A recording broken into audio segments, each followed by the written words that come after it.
3 body सीधी 4 सामने देखो 5 scary movie பார்த்துருக்கோம், அதாவது திகில் படங்கள்.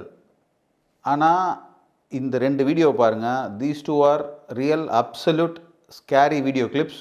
சோஷியல் மீடியாவில் தான் எடுத்தேன், பாருங்கள். இது ரொம்ப பயந்துட்டேன் நான். இதை பாருங்கள், இதை பற்றி நம்ம பேசலாம். தன்னிடம் வர்ற யோகா ஸ்டூடெண்ட்ஸை ஏன் இவ்வளோ டார்ச்சர் பண்ணணும்? குழந்தையா இருக்க வந்து ஜிம்னாஸ்டிக்கில் போகிறவங்களுக்கு இந்த மாதிரி flexibility training, that is active assisted flexibility training and stretches கொடுப்பாங்க. அது அவங்க வந்து ஃப்யூச்சரில் அவங்களுடைய கோல் டெஸ்டினி நிறைய இருக்கும். இந்த மாதிரி ஒரு ஃப்ளெக்சிபிளாக இருந்தால் அவங்களுக்கு ஸ்கோர் பண்ணுவாங்க, ரேங்க் அச்சீவ் பண்ணுவாங்க, பிளேஸ் அடிப்பாங்க. அது அவங்களுடைய கிளப்புக்காகவும் இருக்கலாம், அல்லது நாட்டுக்காகவே போராடுறவங்க நிறைய இருக்காங்க.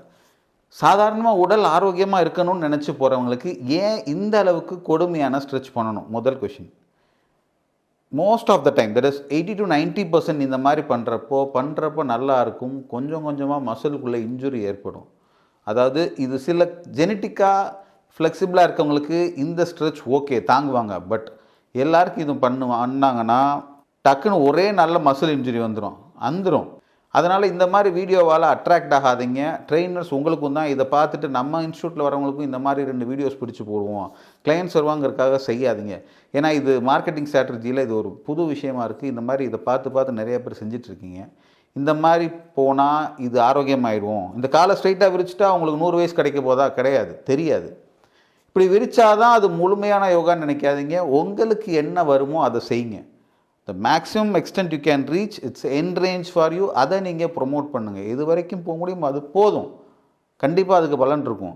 அதுக்காக எக்ஸ்ட்ரீம் ரேஞ்சு போனால் தான் ஆரோக்கியம் நினச்சி போகாதீங்க. கண்டிப்பாக இது பெரிய பிரச்சனை முடிச்சிடும். It seeks a medical attention. அதனால் இது பின்னாடி ஓடாதீங்க. இது மிகவும் ஆபத்தானது. இது பேலசிட் ஸ்ட்ரெச்சுன்னு சொல்லுவாங்க, குவிக் ஸ்ட்ரெச்சுன்னு சொல்லுவாங்க. வேணாம், இந்த மாதிரி ஸ்ட்ரெச்சே பண்ணாதீங்க. கண்டிப்பாக இது தசை காயத்தை ஏற்படுத்தும். Myself doctor Sathish from Madurai osteopathy clinic.